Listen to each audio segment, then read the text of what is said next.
Ever since his first appearance in Mega Man X, Zero has been a popular and fan-favorite character, making him the perfect candidate for guest appearances in other video games outside of the Mega Man series, specifically fighting games in this video's case.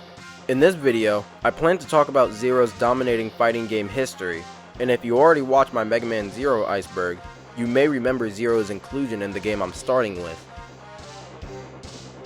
We first start with SNK vs Capcom SVC Chaos, where Zero makes his first playable appearance in a fighting game, utilizing his Mega Man Zero design, as the game was released the same year as Mega Man Zero 2. Zero isn't selectable under normal means, however, and is usually a sub-boss that the player may randomly encounter while playing the game. To play as him, however, on the character select screen, the player has to hold start and enter this code. Zero as a character is often stated to be the hardest character to learn in the game, and relies heavily on set play, having relatively low damage on his moves along with having low health, leaving little room for him to make mistakes.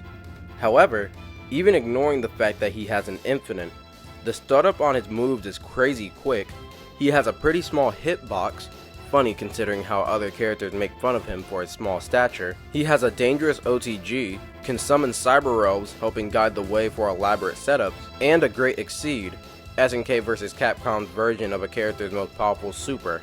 Zero utilizes his weapons from Mega Man Zero 1, making use of the Z-Saber and Buster Shot of course, while also using the Triple Rod along with the Shield Boomerang. Along with that, Zero also bears multiple references to the Zero series, one of which being that a warning shows up when he's fighting a boss character. All in all, this was the start of Zero's playable appearances in fighting games, leaving a very strong impression as a tricky character to learn and play around.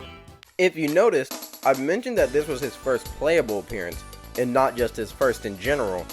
That's because his first ever appearance in a fighting game was in Super Gem Fighter, where him, X, and Iris can be seen in the running battle mode stage, along with other Mega Man characters. With this bit of trivia out of the way, let's head on to the next game.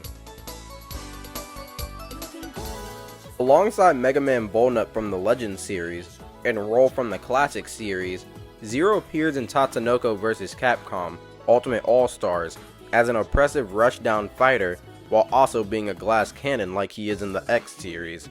Zero has a fast walking speed and a great dash, giving him excellent mobility, while building meter like crazy. He has the best hit confirms in the game, and has good enough projectiles to deal with runaway and keep away characters, along with great range on his attacks, including the disjointed hitboxes of his Z-Saber. He does a good amount of damage and can easily reset his opponent, and any of his block strings can be made safe thanks to the duration of his attack strings.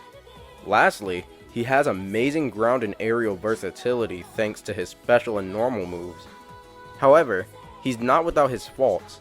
As mentioned before, he's a glass cannon, with most of the cast only needing 2 combos to kill him at most. And due to the fact that he's missing a grounded overhead, he mostly has to rely on teleport for mix. Lastly, his more optimal combos require a lot of precision and execution skills from the player.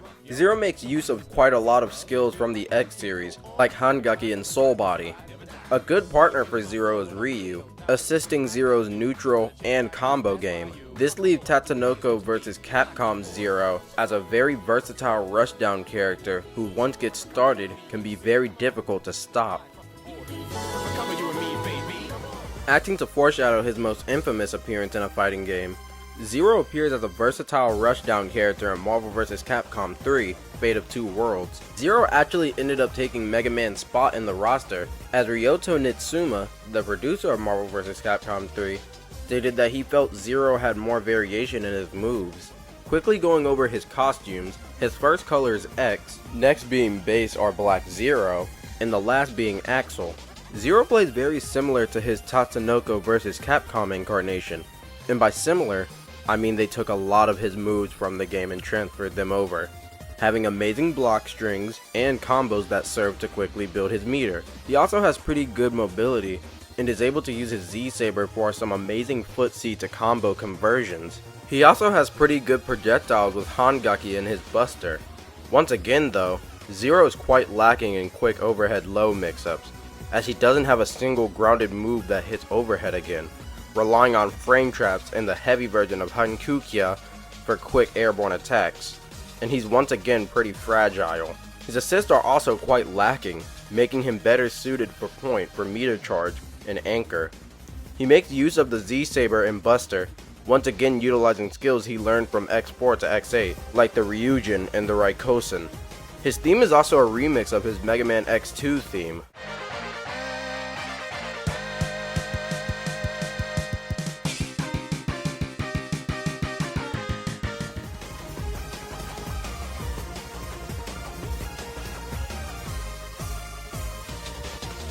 Overall, Zero in this version of the game is a strong, yet fragile rushdown fighter who works to quickly gain meter. With what is most likely his most well-known appearance in a fighting game, Zero returns in Ultimate Marvel vs. Capcom 3, once again being a powerful character, and a lot more well-rounded and crazy than what he was in the first version of the game. Quickly going over his costumes again, his first alternate costume is either Black Zero R base, then Axel, next is his Zero series colors, afterwards is Vile, then First Armor X, and for his DLC costume, he literally becomes X. Onto Zero gameplay wise, as previously mentioned, he's a very strong all-rounder who can completely control neutral with his strong normals and the ability to zip around the screen while throwing out projectiles. However, Zero actually did catch a few nerfs, like gaining a slower ground speed and losing speed on his air dash. Most of his normals also give the opponents less hit stun in this game. However, while also nerfed, Zero's Buster is also a very important tool and upgrade, while being very dangerous to his opponent at the same time. He's able to keep it charged and keep it on standby, waiting for the right moment to release it, as he can use it to cancel most of his normals. This allows him to convert any stray or random hit into a full-blown combo in this version of the game. Zero's Sogenmu, his install super, also gives him access to excruciating combos, one such being his infamous lightning loops, thanks to the aforementioned Buster he now harbors. Lightning loops harbor some of the best damage in the game, and along with his strong mix-up game, Zero is also a pretty flexible character, being able to be played with his fellow top tiers due to his combos, even having the ability to incorporate many of their assists into his dangerous OTGs. However, Zero once again doesn't have too good of assist, and his hypers can be difficult to DHC to. He also has to rely on his special moves for mobility, because as mentioned before, his mobility was slowed. Overall, Ultimate Marvel vs. Capcom 3 Zero is a strong character who can really fill in any role he needs to, once again being best suited on the battlefield. While Zero does return in the next Marvel vs. Capcom game, that being Marvel vs. Capcom Infinite, there's not really any noticeable differences to him from Fate of Two Worlds to Infinite. He's still a strong rushdown character who's extremely fragile. That was a briefing of Zero's history of his playable appearances in fighting games. In each game we talked about, he was a pretty agile fighter with low health. Pretty interesting that that trait was shared across the games. Before I take my leave, I want to thank the Super Combo Wiki, the Marvel vs. Capcom Wiki, as well as the Tatsunoko vs. Capcom Wiki, as this video definitely wouldn't be possible without them. Well, thank you for watching this video this far into it, and I hope you have a great rest of your day. Peace.